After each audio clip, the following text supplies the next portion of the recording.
अब ये कुंज गलियां नहीं रहेंगी तो क्या होगा, ये एक पर्यटक स्थल बन जाएगा। बांके बिहारी कॉरिडोर और बांके बिहारी न्यास, इसका मैं पुरजोर समर्थन करता हूँ।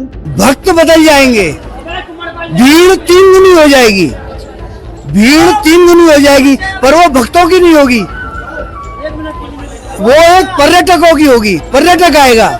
न्यास का इसलिए स्वागत करता हूँ कि वो व्यवस्थाओं को व्यवस्थित करेगी। कुंज गलियों के नाम से जिस बिहारी मंदिर को जाना जाता है, बांके बिहारी को जाना जाता है, कहाँ जाएंगी वो कुंज गलियाँ जब ये कॉरिडोर बनेगा?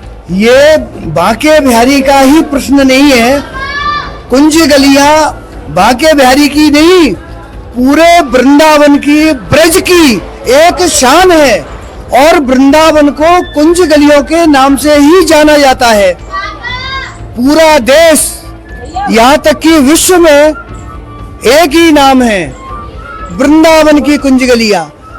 और आप देखिए, ये जितने भी भक्त हैं आते हैं, एक ही बात बोलते हैं, कुंज गली में राधे राधे। अब ये कुंज गलियां नहीं रहेंगी तो क्या होगा, ये एक पर्यटक स्थल बन जाएगा। देखिए, सुविधा देनी चाहिए, इन भक्तों का ध्यान रखना चाहिए, वो ठीक है, मैं मानता हूँ और इसका पूर्ण समर्थन हमने किया, पर कम से कम नहीं, आपने कहा सुविधा देनी चाहिए, इन भक्तों का ध्यान रखना चाहिए। क्या भक्त कॉरिडोर बनने पर उसी श्रद्धा भाव के साथ आ पाएंगे जिस श्रद्धा भाव के साथ में अब तक आते हैं? देखिए, भक्त बदल जाएंगे, भीड़ 3 गुनी हो जाएगी, भीड़ 3 गुनी हो जाएगी, पर वो भक्तों की नहीं होगी, वो एक पर्यटकों की होगी, पर्यटक आएगा, भक्त नहीं आएंगे। वृंदावन का जो मूल रूप है वो समाप्त हो जाएगा। वृंदावन के जो ब्रजवासी हैं, जो राधा नाम से पलते हैं, इस ब्रज के नाम से पलते हैं, यानी वो भाव नहीं रहेगा। अब दक्षिणा नहीं मिलेगी, गाइड को फीस मिलेगी, और ये जो लोग, जो यहाँ के व्यापारी हैं, उनकी तो खुशियां उड़ गई हैं। 3 दिन से लोगों के घर में खाना नहीं मुहैया हुआ है, उनके लिए भी तो सोचना चाहिए।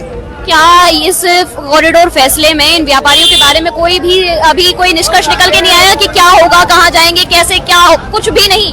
इस फैसले में न व्यापारियों के बारे में कुछ है और न ही किसी भी लोकल जनता के बारे में कोई प्रावधान दिया गया है। आज लोग यहाँ वृंदावन में किस लिए आते हैं, बांके बिहारी के दर्शन करने आते हैं और रोज नित्य आरती करने आते हैं। उनका क्या होगा, ये कोई प्रावधान नहीं दिया गया है। मेन चीज है, आज ये व्यापारी क्या करेंगे, इनका परिवार कहाँ जाएगा? जो 200 समथिंग, 271 या 31 जो भी है, मेरे को याद नहीं है, उन लोगों का क्या होगा? आप देखिए, ये आप दुकान दिखाएं, ये दुकान दिखाएं, ये दुकान एक प्राइम लोकेशन पे है, इनके बारे में सोचा गया? इनका परिवार क्या करेगा?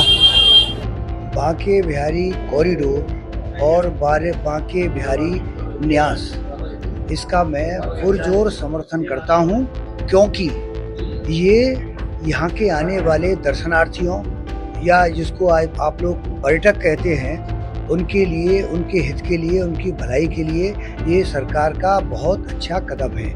मैं इसका पुरजोर स्वागत करता हूँ। हमारी न्यास का इसलिए स्वागत करता हूँ कि वो व्यवस्थाओं को व्यवस्थित करेगी, इसलिए मैं उसका, और हमारी सेवाओं को यथावत रखेगी, ऐसा वायदा इस न्यास के अध्यादेश में किया गया है। मैं इसका पुरजोर समर्थन करता हूँ, पूर्ण रूप से समर्थन करता हूँ, क्योंकि कॉरिडोर बनने से वृंदावन में एक भव्यता आएगी, दिव्यता आएगी, यहाँ का व्यापार बढ़ेगा। है, मैंने विरोध इसलिए किया था कि किसी को परेशानी नहीं होगी। सरकार ने आश्वासन दिया है, किसी को कोई परेशानी नहीं होगी। अगर किसी को कोई परेशानी होगी तो इस दिव्यता, भव्यता का मैं पुरजोर स्वागत करता हूँ।